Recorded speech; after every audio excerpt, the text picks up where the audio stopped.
ब्रह्मचर्य से बड़ी कोई तपस्या नहीं है। देखो, यहां संकोच का त्याग होकर चर्चा हो रही। आप असत आचरण करने में संकोच करें, लेकिन असत आचरणों से कैसे बचा जाता है उन युक्तियों में संकोच मत माने। महादेव जी कहते हैं ब्रह्मचर्य अर्थात वीर्य धारण करना महान उत्कृष्ट तप है, भगवत प्रसन्नता का प्रधान हेतु है। इससे बढ़कर कोई तपश्चर्या तीनों लोकों में प्रसिद्ध नहीं है। जो ऊर्ध्वरेता अखंड ब्रह्मचारी है वो पुरुष नहीं, वो साक्षात भगवत स्वरूप महादेव है। ब्रह्मचर्य की अपार महिमा है, परंतु आज हमारे नीच वातावरण में ब्रह्मचर्य को धूल धूसरित किया जा रहा है। ये महापुरुषों के वचन है, बिल्कुल अक्षरशः सत्य है। एकांत में चिंतन मनन करने के बाद आपकी श्रवणेंद्रिय तक पहुंच रही है बात। आज की नीचता, आज का मनोरंजन ब्रह्मचर्य को धूल धूसरित कर रहा है, ब्रह्मचर्य का नाश कर रहा है। कोई समझ ही नहीं रहा कि कितनी बड़ी हम भयानक गलती कर रहे हैं। ये वीर शक्ति हमारे प्रभु की अद्भुत कृपा है। अगर इस पर हम दृष्टि डालें तो आप जिस मार्ग में चलना चाहेंगे उस मार्ग में आपको बहुत बड़ा बल, बहुत बड़ा संबल, बहुत बड़ी सामर्थ्य मिलेगी ब्रह्मचर्य से। ये भगवान की कृपा शक्ति है। जो इसका पतन करते हैं निसंदेह वो किसी योग्य नहीं रह जाते।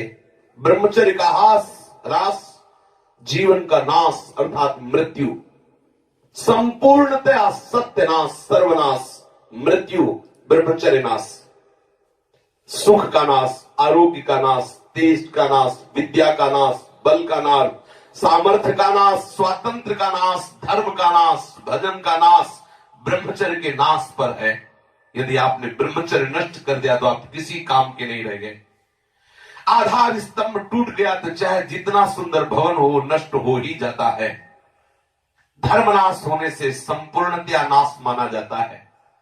जिसका ब्रह्मचर्य नाश है वो कभी भी धर्म से युक्त नहीं रह सकता।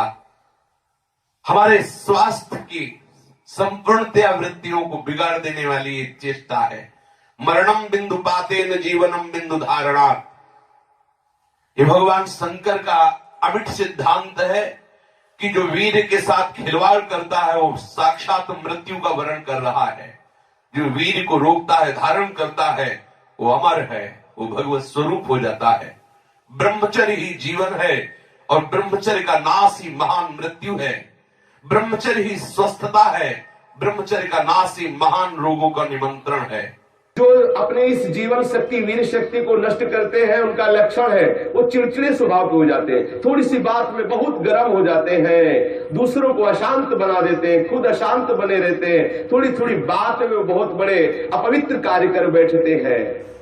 जिन्हें ब्रह्मचर्य व्रत रखने की बात जिनके जीवन में आए वो महाक्रोधी हो जाते हैं, ईर्ष्याल हो जाते हैं, पापात्मा बन जाते हैं और घोर विषयों के गुलाम बन जाते हैं। जैसे जैसे उनकी जीवनी शक्ति नष्ट होती वैसे वैसे उनको लगता है कि विषय में सुख और है, इससे नहीं तो इससे, ऐसी वासना बढ़ करके उनकी महादुर्गति हो जाती है। यदि आप अपनी इंद्रियों को नियंत्रित नहीं किए, आपने अपने को संयम में नहीं रखा तो सबसे बड़ी मूर्खता कर रहे हो। आप ठगे गए, अपने आप से आप ठगे गए। सावधान, जिसने अपनी इस जीवनी शक्ति का अपव्यय कर दिया उसका जीवन नष्ट हो जाता है, कुछ भी करने लायक नहीं रहता। वो केवल एक नाटक होता रहता है, अंदर अंदर उसको वही चिंतन चलता रहता है उसी विषय सुख का। और अवसर आने पर ना प्रगट में अवसर ना आया तो चिंतन मात्र से। देखो, इस शरीर में कहीं भी वीर की शक्ति की थैली नहीं है, जैसे पित्त की थैली, ऐसे ऐसे अलग अलग, ऐसे कहीं भी कोई कोष नहीं है। कोई ऐसा शरीर में स्थान नहीं है जहां से आज भी डॉक्टर ऑपरेशन करके निकाल सके कि देखो ये वीर शक्ति का स्थान है। हर नस नाड़ी में वो व्याप्त शक्ति है। जब आप मन से संकल्प करते हैं उसी समय वो पूरे शरीर से संचित होकर एकत्रित हो जाती है। उस एकत्रित होने वाली नाड़ी का नाम है मनोवाह। और जिस समय आपने कामुकता पूर्वक संकल्प, आगे वर्णन आएगा, संकल्प किया उसी समय आप बेकार हो गए। वो भले किसी कारण से बाद में वो शक्ति नष्ट हो, लेकिन बेकार आप उसी समय से हो गए। इसलिए सावधानी पूर्वक गंदे क्रियाएं, गंदे लोगों का संग और गंदे विचारों को अपने अधीन किया जाए। ब्रह्मचर्य के अभाव में हृदय सूखने लगता है। भगवत प्राप्ति की क्या, संसार की उन्नति की भी भावना नहीं रह जाती। लोक परलोक सब उजड़ा हुआ नजर आता है। जो ब्रह्मचर्य क्षीण करता है उसकी स्मृति का नाश हो जाता है, नेत्रों में कम दिखाई देने लगता है और लघुशंका के साथ वीर शक्ति का स्खलन होने लगता है। वो जान नहीं पाता, उसकी जीवनी शक्ति नष्ट होने लगती है। वो बिना किसी कारण अशांत बना रहता है, लाखों चिंताएं उसके मन में डुलने लगती है, वो दुर्बल होने लगता है, बड़ा निद्रा का वो वशीभूत हो जाता है। जरा सा निद्रा आ रही, जरा में हम तो देखते हैं लोग बैठते ही सोने लगते हैं और मोटापा बढ़ जाता है, आलस्य बढ़ने लगता है, उदासी आने लगती है, हृदय में घबराहट पैदा होने लगती है, श्वास अवरोध होने लगता है, कष्ट से श्वास या श्वास तीव्र गति से चलने लगती है, यक्षमा हो जाता है, पृष्ठशूल रोग हो जाता है, कटिवात हो जाता है, शिरोवेदना बढ़ने लगती है, जोड़ों में दर्द होने लगता है, दुर्बल हो जाता है और निद्रा के समय उसका जो शक्ति है वो क्षीण होने लगती, बह जाती, उसको पता ही नहीं लगता। मानसिक अस्थिरता, विचार शक्ति की दुर्बलता, ये भयानक भयानक कमजोरियां उसके जीवन में प्रकट हो जाती हैं, जो इसे मनोरंजन समझता है। सावधान, अगर आप अशांति से हटकर शांति में जाना चाहते हो, दुख से बचकर महासुख का अनुभव करना चाहते हो, तो ब्रह्मचर्य पर दृष्टि दीजिए। ब्रह्मचर्य चारों पुरुषार्थों का, धर्म अर्थ काम का मूल है। ब्रह्मचर्य भोग और मोक्ष प्रदान करने वाला है। वीर अनंत अनमोल सिद्धि है। इसी वीर के बल से जिस देवता को चाहो तुम अधीन कर सकते हो, उसके नाश से तुम पूर्ण पतित नीच बन सकते हो। बिना ब्रह्मचर्य धारण किए हुए कोई पुरुष कदापि किसी भी श्रेष्ठ पद का अधिकार नहीं प्राप्त कर सकता।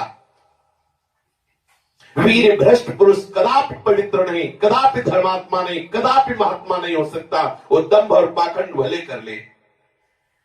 बिना ब्रह्मचर्य के प्रत्यक्ष इंद्र भी तुच्छ है, पद दलित है।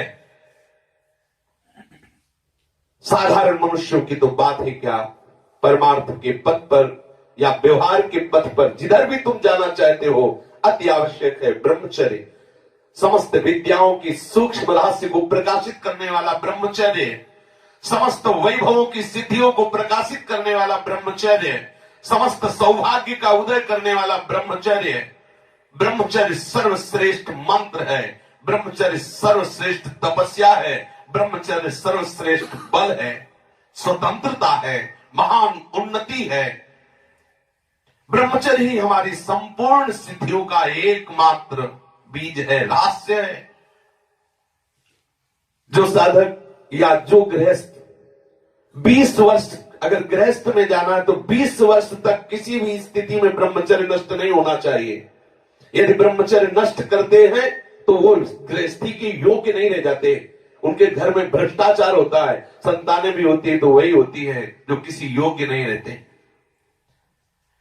शास्त्र के सिद्धांत से चलने वाले उपासक को, अर्थात भगवत प्राप्ति के मार्ग में चलने वाले उपासक को चाहिए, अगर वो गृहस्थ है तो जब ब्याह हो उसी के बाद शास्त्र मर्यादा से ब्रह्मचर्य खंडित करे, ये उसका उपासना का स्वरूप ही माना जाएगा। लेकिन यदि वैरागी है, भगवत मार्ग का पथिक है, तो अष्ट मैथुनों से बचे।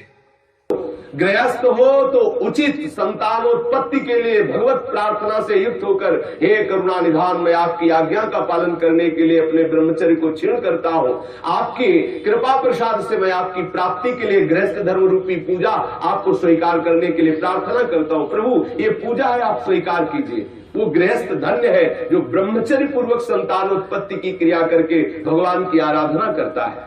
जो विरक्त संपूर्ण रूप से ब्रह्मचर्य है, उसको विशेष साधना नहीं करनी पड़ती, अपने आप भगवती स्मृति अखंड होने लगती है, क्योंकि महाआनंद स्वरूप ब्रह्मचर्य है। महाआनंद, आप सोच भी नहीं सकते कि ब्रह्मचारी को कितना आनंद होता है। जो ब्रह्मचर्य धारण करता है उससे अपार आनंद, अपार सुख प्राप्त होता है। सभी सुखों में सर्वाधिक नष्ट करने वाला सुख एक काम सुख है। सबसे ज्यादा पतन करने वाला यह सुख है, सबसे ज्यादा नाश करने वाला सुख है। इसलिए सावधान, विषय सुख के लिए आप अपने ऐसे अमूल्य जीवन को नष्ट मत कीजिए।